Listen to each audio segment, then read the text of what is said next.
وصلى الله وسلم وبارك على سيدنا رسول الله محمد بن عبد الله وعلى آله وصحبه ومن والاه.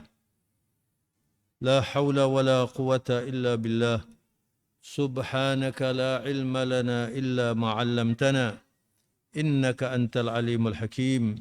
نسألك اللهم علما نافعا يقربنا إليك. اللهم ارزقنا الإخلاص والصدق في القول والعمل ونسألك السداد والتوفيق واجعلنا من الراشدين. آمين يا رب العالمين. Jamaah Al-Falah, jamaah salat zuhur yang terhormat, rahimakumullah. Assalamualaikum warahmatullahi wabarakatuh. Alhamdulillah. Siang hari ini kita berkesempatan sekali lagi berada di Masjid Al-Falah untuk sholat dan belajar Al-Islam. Kita masih dalam bulan Rajab, bulan persiapan Ramadan. Kajian siang hari ini bertemakan kematian dan kehidupan yang berbeda. Ada kematian seperti yang sering kita amati, kita lihat, yaitu orang meninggal kemudian dimakamkan. Tapi ada kematian yang orangnya masih saja bisa beraktivitas.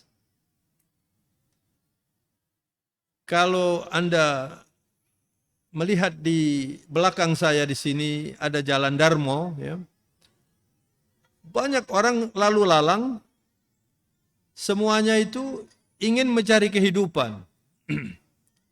Tetapi tidak semua orang yang aktif mencari kehidupan itu hakikatnya hidup.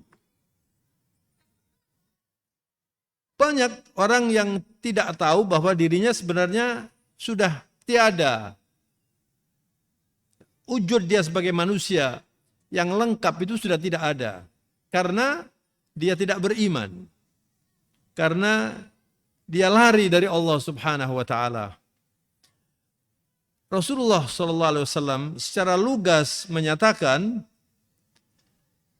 perbedaan antara orang yang di dalam hatinya itu ada zikrullah dengan yang lari dari Allah. Tidak agamis. Banyak orang tidak agamis. Kata baginda Rasulullah, "Mathalul ladzi yadhkurullah wal ladzi la yadhkurullah mathalul hayy wal mayyit." Lugas sekali ya. Perumpamaan antara orang yang berzikir mengingat Allah, mematuhi peraturan Allah, menjadi orang yang beriman, dengan yang tidak. Itu perumpamaannya seperti orang hidup dan mayat.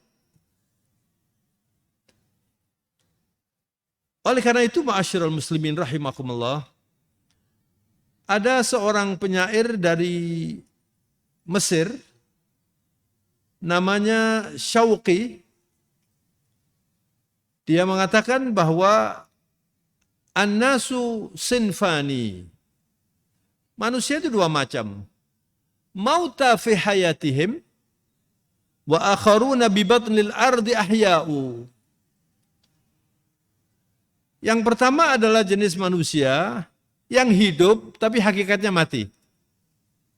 Tapi juga ada orang yang sudah dimakamkan fi batnil ard, di perut bumi. Tapi dia hidup. Banyak contohnya. Tidak perlu Rasulullah SAW. Rasulullah hidup setiap hari kita sebutkan. Yang tiada itu jasadnya saja. Tapi hidup bersama orang-orang yang beriman. Para ulama yang sudah tiada, sudah dimakamkan, namanya disebutkan setiap hari. Para sahabat Rasulullah. Imam 4, Imam Syafi'i, Imam Maliki, Imam Hambali, Imam Hanafi, hidup di tengah-tengah masyarakat. Dia terus mendapat pahala. Ilmu yang bermanfaat yang diajarkan oleh beliau itu terus dinikmati. Sebaliknya saudara, orang yang sudah mati sebelum dikebumikan, ini kasihan sekali. Itu bisa mendapat kiriman dosa Setiap saat ketika dia menanamkan peraturan atau pelajaran yang melanggar peraturan agama, lalu ditiru oleh orang-orang lain. Dia sebagai pionirnya. Ad-dalu 'alal khairi kafa'ilihi wad-dalu 'alal syarri kafa'ilihi kadzalik.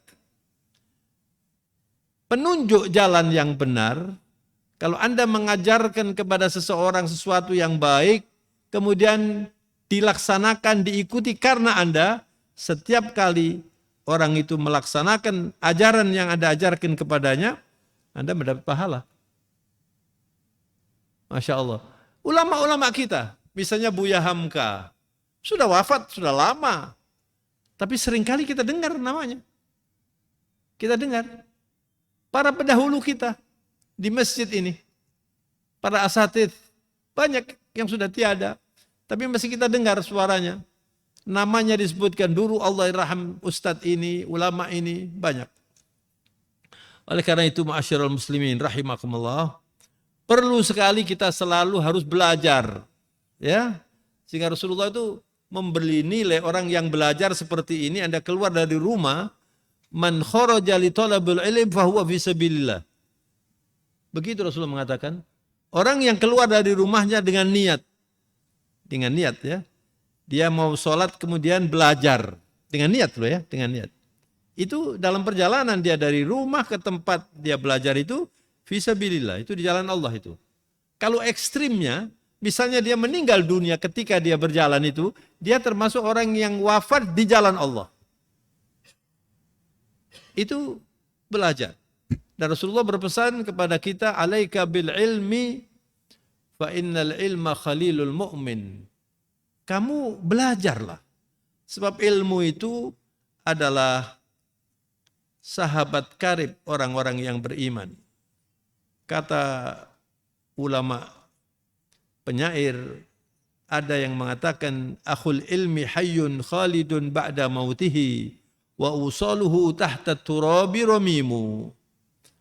Orang yang punya ilmu itu, dia tetap saja hidup sesudah dia wafat. Sedangkan tubuhnya sudah dikebumikan dan dimakan barangkali oleh tanah. Ya. Itu untungnya orang yang berilmu, tapi diamalkan ilmunya. Diajarkan, diamalkan, dia sendiri mengamalkan dan diajarkan kepada orang lain, sehingga menjadi toladan. Seperti Rasulullah SAW, orang yang paling alim, orang yang paling hakim, orang yang paling mukmin, orang yang paling muttaqin. Khairul muttaqin, khairul sabirin, khairul alimin, khairul amilin, wa sayyiduna Muhammad SAW. Tidak ada manusia melebihi Rasulullah SAW. Dari mulai Nabi Adam sampai hari kiamat nanti. Jadi bisa dibayangkan bagaimana balasan Allah kepada Rasulullah SAW. Ya. Ulama ini kemudian mengatakan, wadul jahli mayyitun wa huwa mashin ala thara. Yadhunnu minal ahya'i wa huwa adimu. Orang yang tidak berilmu, orang bodoh. Ya. Tidak berilmu dan tidak mau belajar. Itu mayyitun wa huwa mashin ala thara. Sebenarnya mati dia. Tapi dia berjalan di atas bumi ini. Yadhunnu minal ahya'i wa huwa adimu. Dia dianggap orang hidup. Ya, makan, kawin, bekerja, punya KTP. Ya. Tapi sebenarnya dia wujuduhu ka'adamihi. Adanya sama dengan tidak adanya. Maka ma'asyiral muslimin rahimakumullah. Dalam rangka kita menyongsong Ramadan ini, pada hari Senin yang lalu sudah saya sampaikan beberapa hal penting, dan ini perlu saya ulangi poin-poinnya supaya kita yang hadir sekarang ini dan juga yang mendengar acara ini melalui YouTube barangkali nanti, itu tidak melupakan bahwa bulan Rajab ini bulan kita membibit untuk bisa sukses di bulan Ramadan. Kemudian nanti bulan Sya'ban kita memberi siraman bibit-bibit yang sudah mulai tumbuh. Kemudian bulan Ramadan, bulan Sya'ban ya, kita siram. Bulan Ramadan itu kita ambil nanti buahnya. Sebaliknya saudara, kalau orang itu lari dari Allah. Siapa yang lari dari Allah? Tidak mau menggunakan peraturan Allah. Mungkin dia sholat ya. Tapi dalam berbisnis misalnya, mengabaikan peraturan Allah. Dalam bermasyarakat misalnya, tidak mau bersilaturahmi. Dalam membagi warisan misalnya, sebab tidak semua orang Islam yang membagi warisan itu pakai Quran. Dan itu melanggar peraturan Allah, lari dari peraturan Allah Subhanahu wa taala. Al-Quran memberi peringatan kepada kita dalam surat Thaha. Silakan dilihat itu surat Thaha. Surat yang ke-20 ayatnya 124 sampai 27. 124 sampai 127. Ini menggambarkan nasibnya orang yang syariduna anillah. Lari dari Allah. Lari dari peraturan Allah. Hidup dengan seleranya saja. Banyak orang seperti ini. Walaupun dia orang Islam misalnya ya, tapi mengabaikan peraturan-peraturan Allah. Jangan sekali-kali Anda mengira bahwa orang-orang yang seperti itu bagaimanapun kayanya, bagaimanapun pakatnya lalu bisa menikmati hidup di sini, di dunia ini. Enggak mungkin. Dia pasti tertekan. Kalau bahasa umumnya itu stres. Apalagi di akhirat nanti. Surat Thaha ayat 124 ini menjelaskan hal itu. A'udzubillahi minasyaitonirrajim. Wa man a'rada an dzikri fa inna lahu ma'isatan dhanka wa nahsyuruhu yaumal qiyamati a'ma. Orang yang mengabaikan peraturan Allah, zikri di sini bisa diartikan Quran. Kita sekarang ini kumpul di masjid ini berzikir ini namanya.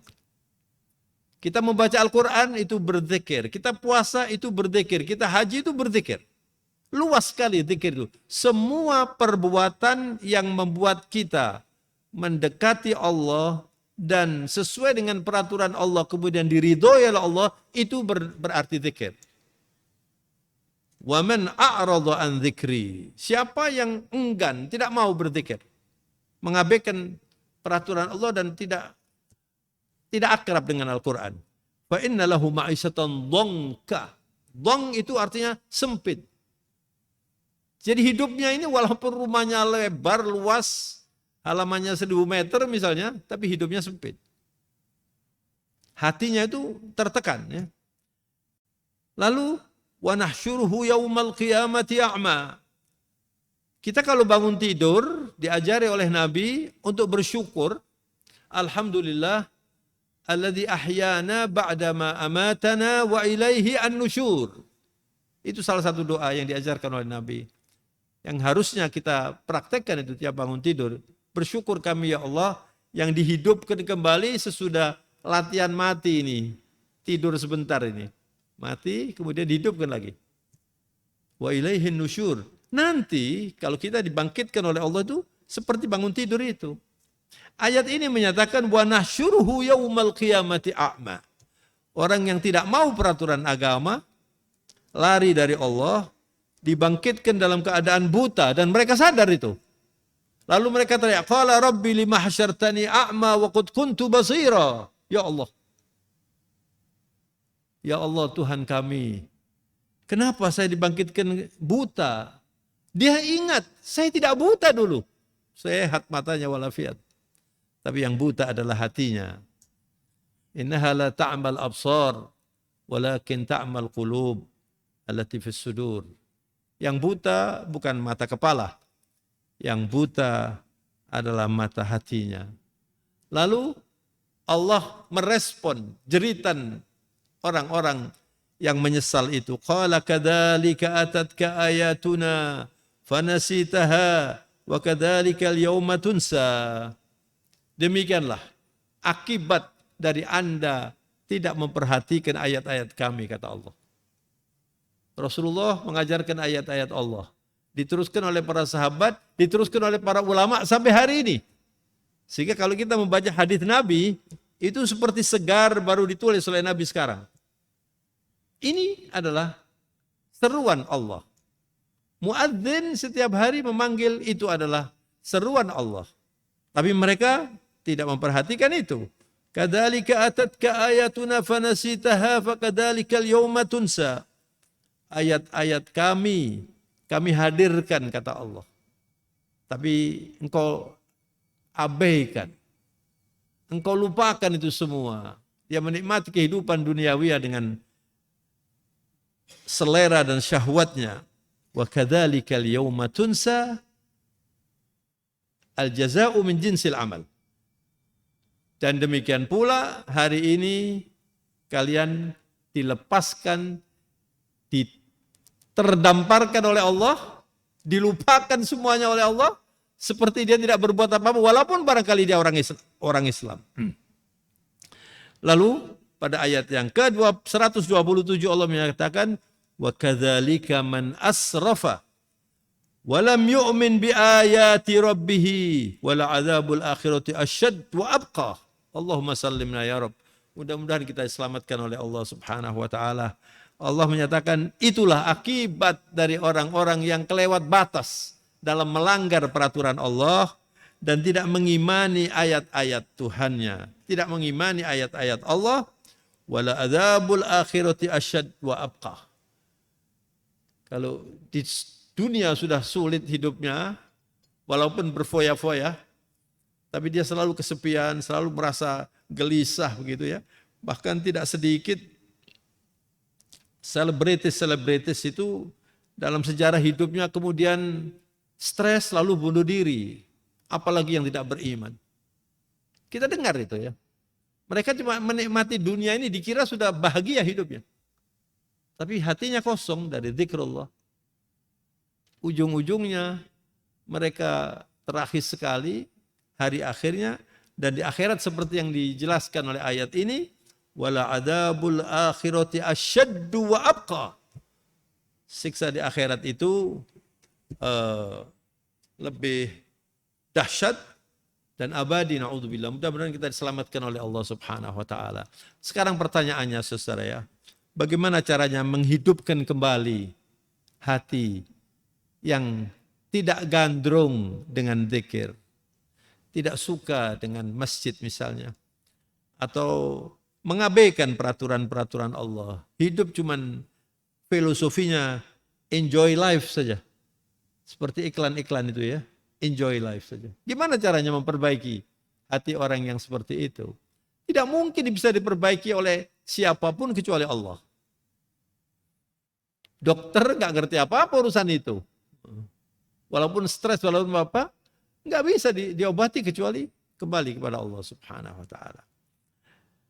Itu diumumkan oleh Allah di dalam surat Al-An'am. Silakan dilihat surat Al-An'am, surat yang ke-6, ayatnya nomor 122. Qala ta'ala wa huwa asdaqul qailin. Awaman kana maitan fa ahyaynahu wa ja'alna lahu nuran yamshi bihi fin nas. Kaman mathaluhu fid dhulumati laysa bikharijin minha. Kadzalika zuyyina lil kafirina ma kanu ya'malun. Apakah mereka yang dihidupkan oleh Allah, yang tadinya sudah mati, orang-orang yang mendapat hidayah, itu hatinya mati, kemudian dihidupkan oleh Allah. Baik dia di luar Islam maupun yang sudah Islam. Ada orang Islam, tapi hatinya kosong dengan zikrullah. Dia masih saja Islam, masih beriman, tapi kosong dari zikrullah, sehingga hidupnya sulit. Ada yang 100% kafir, ada yang 100% munafik. Lalu dia mendapat hidayah, dapat pertolongan Allah, fa ahyainahu, lalu dihidupkan oleh Allah hatinya itu. Wa ja'alna lahu nuran yamshi bihi finnas. Karena sudah dihidupkan, lalu dia cenderung untuk menjadi orang Islam yang baik. Banyak yang seperti itu.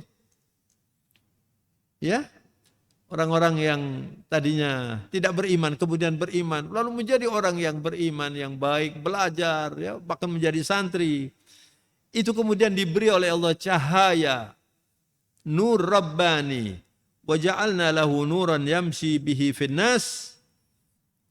Kaman mathaluhu fid dhulumat, apa sama orang-orang yang sudah dihidupkan ini dengan orang yang tinggal di kegelapan, tidak beriman, ya, tidak menggunakan peraturan Allah. Dhulumat itu bentuk jamak dari ad-dhulum, itu kegelapan. Kaman mathaluhu fid dhulumat laisa bi kharijin minha. Dahsyat sekali perumpamaan Al-Quran ini. Jadi orang-orang yang tidak mau dengan peraturan Allah itu diumpamakan seperti orang yang hidup di gua yang gelap, tidak lihat apa-apa, dan dia tidak mau keluar dari situ. Lalu dibandingkan dengan orang yang dihidupkan tadi oleh Allah Subhanahu wa taala. Dari gelap kemudian dihidupkan. Kadzalika zuyyina lil kafirina ma kanu ya'malun. Ujungnya Allah menyatakan demikianlah terhiasi bagi orang-orang kafir amalan-amalan yang salah itu seperti indah. Sehingga mereka bertahan terus dalam kekafiran itu. Nah inilah saudara-saudara, perlunya kita berusaha untuk selalu mengikuti jejak Rasulullah SAW yang diumumkan oleh Allah sebagai uswatun hasanah. Dan ini perlu sekali selalu kita perhatikan, ya. Dan ceramah ini akan saya akhiri dengan ayat tentang uswatun hasanah. Laqad kana lakum fi Rasulillahi uswatun hasanah. Jadi yang ada pada pribadi besar Sayyidil Mursalin Muhammad SAW itu adalah percontohan. Percontohan yang baik. Uswah itu guidance. Jadi Rasulullah itu bukan hanya pidato, bukan hanya menganjurkan, tapi semua yang dianjurkan dipraktekkan. Doa yang diajarkan, beliau menggunakan doa itu terlebih dahulu. Lalu Allah memberi pengumuman apa yang dikerjakan oleh Rasulullah itu adalah percontohan yang baik. Tetapi catatannya, tidak untuk semua orang. Tidak untuk semua orang. Firman Allah menyatakan, liman kana yarjullah. Hanya untuk orang yang mendambakan Allah. Hidup ini harus punya cita-cita ya.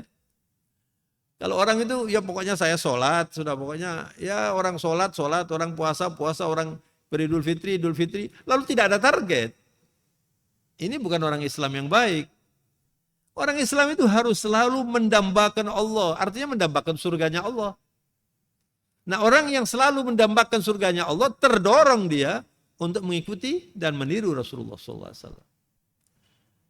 Liman kana yarjullaha wal yawmal akhir. Jadi di benaknya ini bukan hanya dunia.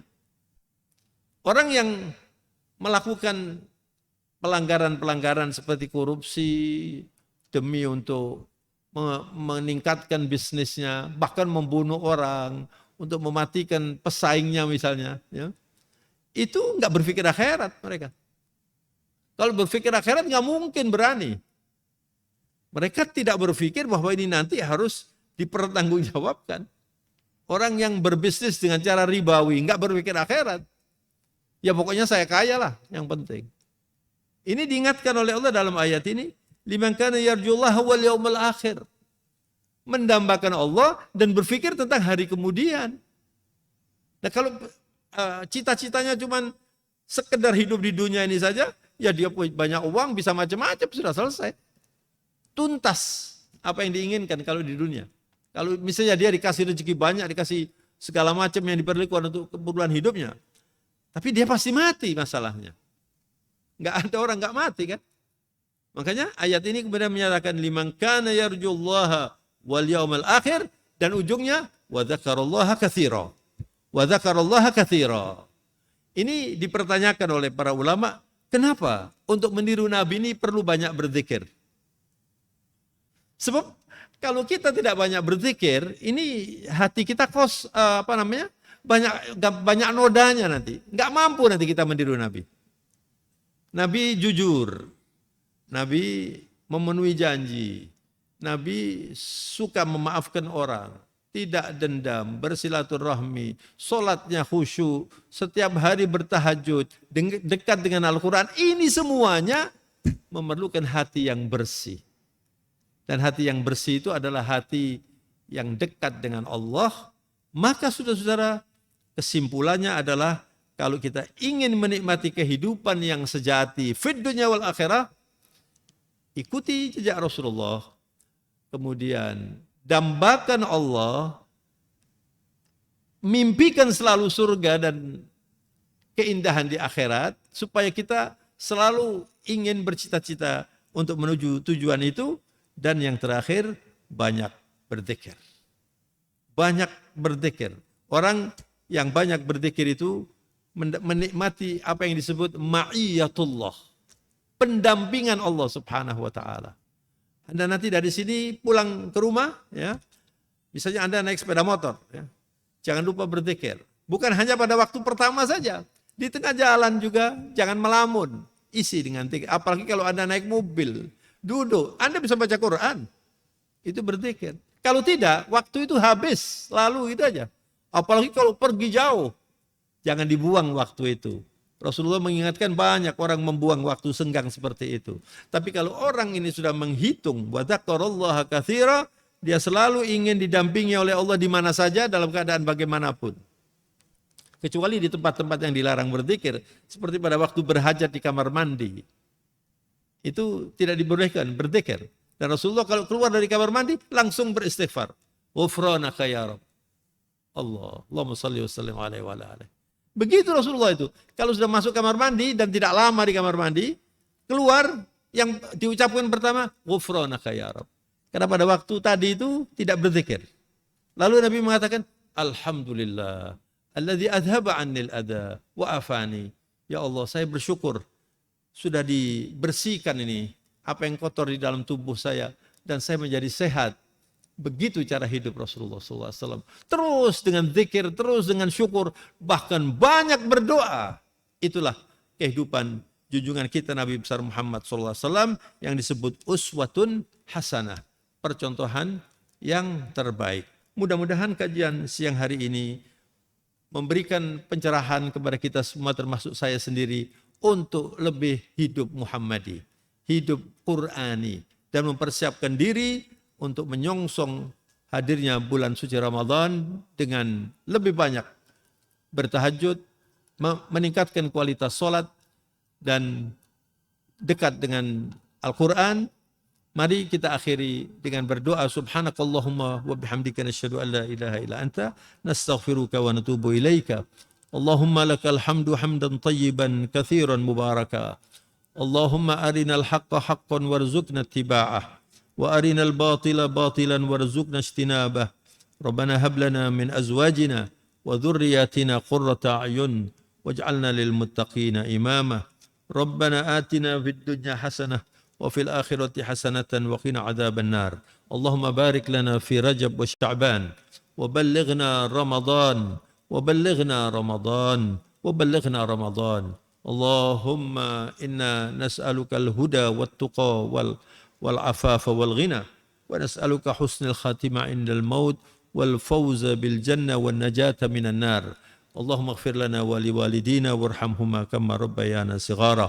وصلى الله على نبينا محمد وعلى آله وصحبه وسلم. سبحان ربك رب العزة عما يصفون وسلام على المرسلين والحمد لله رب العالمين آمين وبالله التوفيق والهداية. Mohon maaf. Wassalamualaikum warahmatullahi wabarakatuh.